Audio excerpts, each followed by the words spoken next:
నా పేరు శ్రావణి. మా నాన్న రాజేంద్ర ప్రసాద్ గారంటే ఈ చుట్టుపక్కల 10 ఊర్లకి ఆయనే పెద్ద దిక్కు. ఆయన మాటకు ఎదురులేదు, ఆయన అడుగుకు అడ్డులేదు.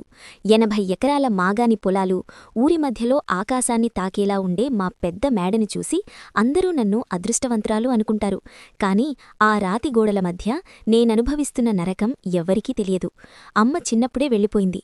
నాన్నకు ఎప్పుడూ తన గౌరవం, రాజకీయం, పంచాయతీలే ముఖ్యం. నన్నొక రాకుమారిలా పెంచారు, కాదనను. కాని నా మనసులో ఏముందో, నేను ఏం కోరుకుంటున్నానో అడిగే తీరిక ఆయనకు ఎప్పుడూ లేదు. 23 ఏళ్ల వయసు, రక్తం ఉడుకుతున్న సమయం. నాలోని కోరికలు ఉప్పెనలా వస్తుంటే వాటిని ఎవరికీ చెప్పుకోలేక అణిచివేసుకుంటూ ఆ బంగళాలో ఒక గదికే పరిమితమైపోయాను. ప్రతిరోజూ ఆ కిటికీలోంచి పొలాలవైపు చూస్తూ నా జీవితంలోకి నన్ను అర్థం చేసుకునే తోడు ఎప్పుడు వస్తాడా అని ఎదురుచూసేదాన్ని. ఒకరోజు మండుటెండలో నాన్నతో పాటు ఒక కొత్త కుర్రాడు మా ఇంటికి వచ్చాడు. అతని పేరు వరుణ్.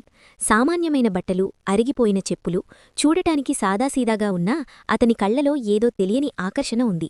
నాన్న అతన్ని పరిచయం చేస్తూ, శ్రావణి, ఇతను వరుణ్. ఇవాల్టి నుండి మన ఇంట్లోనే ఉంటాడు.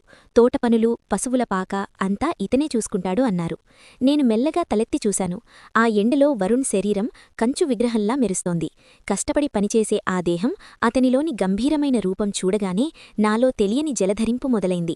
వాడు పాలేరు కావచ్చు, కాని అతని ఆకర్షణీయమైన ఫిజిక్ చూస్తుంటే ఏ అమ్మాయి మనసైనా చలించాల్సిందే. ఆ క్షణం నుండే నా కళ్ళు పదే పదే అతని మీదకు వెళ్లడం మొదలయ్యాయి. తోటలో అతను కష్టపడుతుంటే నేను మేడమీద నుండి అతన్నే గమనిస్తూ ఉండేదాన్ని.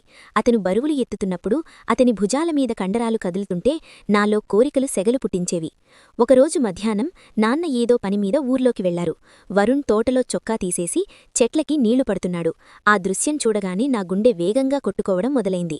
నేను మెల్లగా అతని దగ్గరికి వెళ్లి, వరుణ్, బాగా అలసిపోయినట్టున్నావు, కొంచెం మంచినీళ్లు తాగు అంటూ గ్లాస్ అందించాను. అతను నా వైపు చూసి ఒక్కసారిగా వణికిపోయాడు. వద్దమ్మా, మీరు యజమాని కూతురు, నేనేమో పాలేరుని, నాకివన్నీ వద్దు అన్నాడు తలదించుకుని. అతని వినయం నాకింకా నచ్చింది. మర్యాదలు కాదు వరుణ్, ఇది నా ఇష్టం అంటూ అతని చేయి పట్టుకున్నాను. నా వేళ్లు అతని కరుకైన చర్మానికి తగలగానే నా ఒంట్లో కరెంటు పాకినట్టయింది. అతని ఛాతీమీద చెయ్యి వేసినప్పుడు ఆ ఎండవేడి కంటే అతని గుండెచప్పుడు వేగంగా ఉంది. అతను కూడా నా వైపు అదో రకంగా చూశాడు. ఆ చూపులో ఏదో ఆవేదన, ఆకలి ఉన్నాయి. కాని భయం అతన్ని ఆపుతోంది.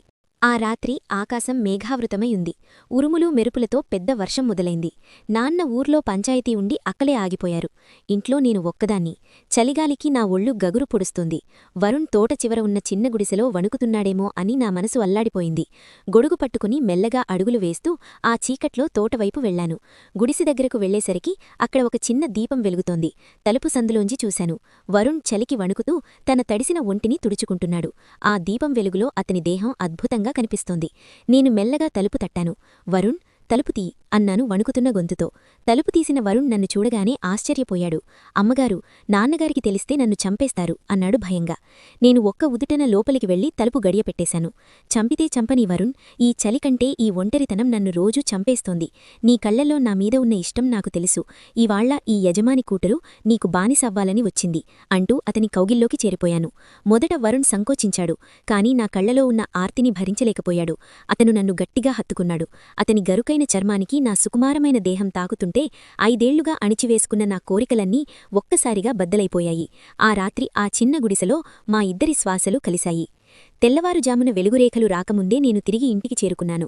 అప్పటినుండి నా జీవితం మారిపోయింది.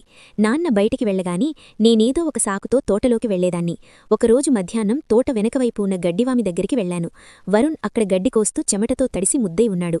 నేను వెనక నుండి వెళ్లి మెల్లగా హత్తుకున్నాను. నా ఎదచప్పుడు అతని వీపుకు తగులుతుంటే అతను ఒక్కసారిగా ఉలిక్కిపోయాడు. అమ్మగారు, ఎవరైనా చూస్తారు, వదలండి అని అంటున్నారే కాని అతని చేతులు మాత్రం నా నడుముని గట్టిగా పట్టుకున్నాయి. ఎవరూ లేరు వరుణ్, నా మనసు నిన్ను వదలడం లేదు అని నేను అతని గుండెల్లో తలదాచుకున్నాను. ఆ మధ్యాహ్నం ఆ చిన్న గడ్డివామి నీడలో మా ఇద్దరి మధ్య జరిగిన ఆ నిమిషాలు నా జీవితంలో మరిచిపోలేని జ్ఞాపకాలుగా మిగిలాయి. కాని ఈ ఆనందం ఎంతకాలముంటుందో అన్న భయం నన్ను వెంటాడుతూనే ఉంది. ఒకరోజు నాన్న ఏదో ఫైల్ మరిచిపోయి హఠాత్తుగా ఇంటికి తిరిగి వచ్చారు. నేనప్పుడే వరుణ్ రూం నుండి బయటికి వస్తున్నాను. అదృష్టవశాత్తు నాన్న నన్ను చూడలేదు. కాని నా మొహంలో ఉన్న కంగారుని పసిగట్టారు. ఆ రోజు నుండి నాన్న చూపు మా మీద పడిందని నాకర్థమైంది. వరుణ్ణి పిలిచి పనుల మీద నిలదీయడం మొదలుపెట్టారు. కాని మనసుకి ఇవేవీ పట్టవు. ఒకరోజు అర్ధరాత్రి వర్షం పడుతుంటే నాన్న నిద్రపోయాక నేను మెల్లగా వరుణ్ గదికి వెళ్లాను. వరుణ్, నిన్ను వదిలి నేను ఉండలేను అని ఏడ్చేశాను. వరుణ్ నా కళ్ళు తుడిచి, శ్రావణిగారు, నా ప్రాణమున్నంతవరకు నేను మిమ్మల్ని వదలను, ఈ పాలేరు జీవితం మీకోసమే అని నన్ను ఓదార్చాడు. ఆ మాటలు నాలో కొండంత ధైర్యాన్నిచ్చాయి. లోకం ఏమనుకున్నా, నాన్న ఏమన్నా నా జీవితం వరుణ్తోనే అని నేను నిశ్చయించుకున్నాను. మా ఇద్దరి మధ్య ఉన్న ఈ బంధం ఒక తుఫాను ముందున్న ప్రశాంతతలాంటిది. ఏదో ఒకరోజు మా విషయం బయటపడవచ్చు, కాని అప్పుడు ఎదురయ్యే ఏ పరిణామానికైనా నేను సిద్ధంగా ఉన్నాను. కిరణ్ ఇచ్చే ఆ ప్రేమ నాకు 1000 కోట్లకు సమానం. రేపు ఏం జరుగుతుందో తెలియదు, కాని ఈ రోజు మాత్రం నేను అతనిదాన్ని, అతను నావాడు. ఈ కథ మీకు నచ్చితే వీడియోని లైక్ చేయండి. శ్రావణి తీసుకున్న నిర్ణయం సరైనదేనా? మీ అభిప్రాయాన్ని కింద కామెంట్ చేయండి. మరిన్ని ఆసక్తికరమైన కథల కోసం మన మిడ్నైట్ డెన్ ఛానల్ను ఇప్పుడే సబ్స్క్రైబ్ చేసుకోండి.